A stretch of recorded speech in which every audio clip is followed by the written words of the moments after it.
What is good, my people? Welcome back to the channel. Before I get going with this YouTube Q&A, Instagram/YouTube Q&A, as the questions are actually from Instagram. Please like, share, subscribe, do all the fun stuff, support the channel, support me. You know you want to. So, without further ado, question number 1 on today's Instagram Q&A. What are the 5 biggest mistakes when trying to build muscle? That is a very good question. Now, the 5 most accurate answers I can give you is, number 1, rushing the process. That can be amongst many, many things. Overfeeding, doing way too many supplementations, doing way too much training volume, and trying to basically force the muscle on. It's just never going to happen, and it never ends with a positive outcome. Secondly, force feeding, that kind of, all these points are going to follow on from rushing the process, but you can't force feed muscle on. That is a fact. Eating extra when you don't really need to is just going to allow you to get fat. And that is not the goal when trying to build muscle. Arguably, you can get to a point where you accumulate so much body fat, you don't actually grow muscle tissue. And on the other end of spectrum, you can actually not eat enough at the same time as well. So that kind of interlinks together. And I think there's 2 ends of spectrum as well, and point number 3, where some people don't eat enough and others tend to overeat. So you have to find the right balance where you are making the most, what I would call, the optimal progress for your goals and needs. Training too often, we're all keen, we all want to make progress, and I think at times that can actually lead to getting a little bit greedy with the training days and just doing way too much. I think that can definitely be a bottleneck when it comes to trying to progress, trying to grow muscle tissue. And the more advanced you get and the more accurate you get with training, what you'll realize is you'll actually have to train less frequently with less training volume as well. The main most important one that I want to finish this question off on is not training hard enough. That is something that I work on with a lot of clients. Is, a lot of guys come to me saying they train really hard, and I will watch the set and I know that based off the speed of the last reps, they had at least 2-3 more reps in there. So I believe you can train anyone up to being able to train really hard. However, training is a skill, so it takes time. And that process, again, referring back to number 1, you cannot rush the process. So it all takes time and it all needs a lot of consistency. Question number 2, I'm natty and want to bring up my legs and train push-pull legs with 2 rest days per week. How would I structure it? So whether you're natty or not doesn't really make no difference. I just want to kind of highlight that point first. So the way I would structure it is legs push, rest, legs rest, pull, rest, rest, repeat. That's kind of the structure I would go with. That gives you enough frequency, enough rest in between big sessions. The second pull day, I would actually tag hamstrings onto that, so you are pretty much hitting legs every single time you're in the gym, apart from the push day, providing your upper body warrants this kind of modulation when it comes to training split. PayPal link is below for you guys watching who's getting all the value from this. How to structure an arm day into a push-pull leg split. So a push-pull leg split can be modified into many, many things. Take my training partner Mark. He has got very, very poor arm development, and it was extremely poor, and now it's not. We haven't actually had an arm day in. All we are doing is tagging extra arm training volume onto every single day that we are training. My arm training volume is very, very low, as I don't really need it. However, with Mark, he's training arms every single time he's in the gym, and he is on a training split. It's push-pull, off, legs off. That is the same split as I am. However, he actually has extra tricep work on the push day, extra bicep work on the pull day, and then on the leg day, he actually has both bicep and tricep to finish his leg days off. Alternatively, you could actually add an arm day in, so you could go to push-pull, rest, arms, legs, rest, repeat. So you could modulate down to 2 days on, 1 day off split. Best Jane by JP cream of rice and whey flavor combo. Salted caramel, whey isolate with white chocolate. Yeah, with white chocolate, cream of rice. That is my favorite. That is the GOAT. Use my code KUBA10 to get your discount as well. Most important things training wise you picked up over the years. That is a very, very good question.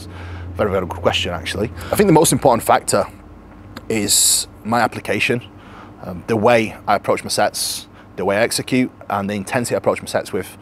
I think anyone can train hard, mindlessly, but I always refer back to saying training is a skill, and it takes a lot of skill to be able to train hard and accurately. So I think combination of both, being able to apply myself with intensity and accuracy into my training, I think that has been the key in my development, especially over the recent 2 years. That has been an area that I've been focusing on massively, and that is what I believe has definitely paid off. How to learn effort in the gym. Great question. Train with people who are able to train harder than you. I think that's pretty much as simple as it gets. From a very young age, I've been exposed to be able to train with people who are savage. So I've been extremely lucky from that aspect. However, if you don't have anyone around you that will do that, I think you have to be very objective with yourself. You have to be very honest with yourself, and you truly know if you are giving you everything. And as long as you have no doubts that you are giving you everything in the gym, you will be able to learn to train with more effort. Best leading indicators of needing to deload and devolume. Another great question. So I've got a little bit of a list that I definitely like to go through. Obviously, on my checking sheets, we track the feedback that would indicate someone needing a deload through kind of the perceived rate of, exertion and the perceived rate of recovery as well. So some factors that I pay attention to: poor sleep, you will feel tired, but you'll find that you're unable to sleep.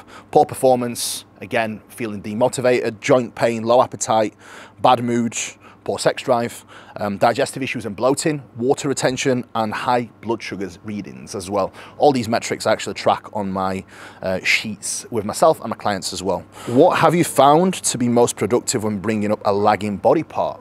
Certainly execution. And one thing that I feel like people need to understand is it's not mind to muscle connection. I think mind to muscle connection does very little when trying to really bring up a body part that you're struggling with.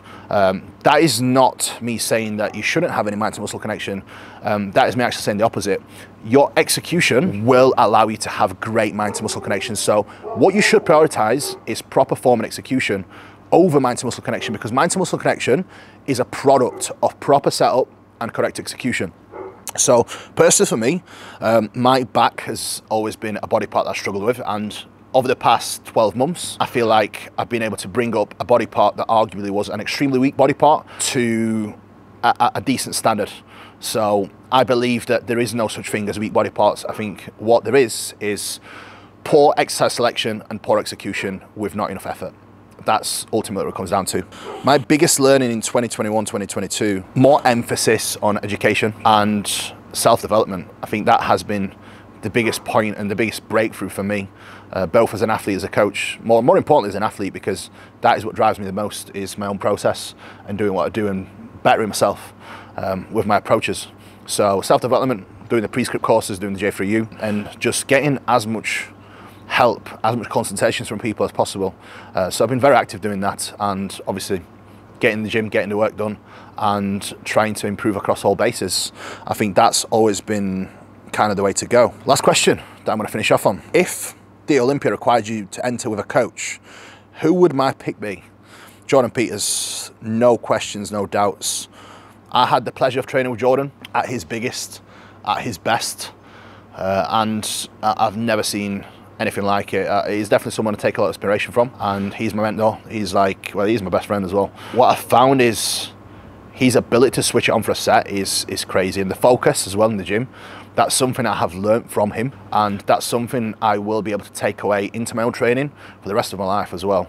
So it's invaluable being able to do that and being able to share some amazing memories training with him as well. And I'm bombshell, guys.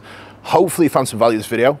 If you have, comment, like, share, subscribe, and if you want to pop some questions below, I will do another YouTube Q&A of the questions that you actually asked me off the back of this video. So I will pick the best 10 questions from this video should you wish to comment. As always, like, share, subscribe. Peace out for now, guys. Time to train.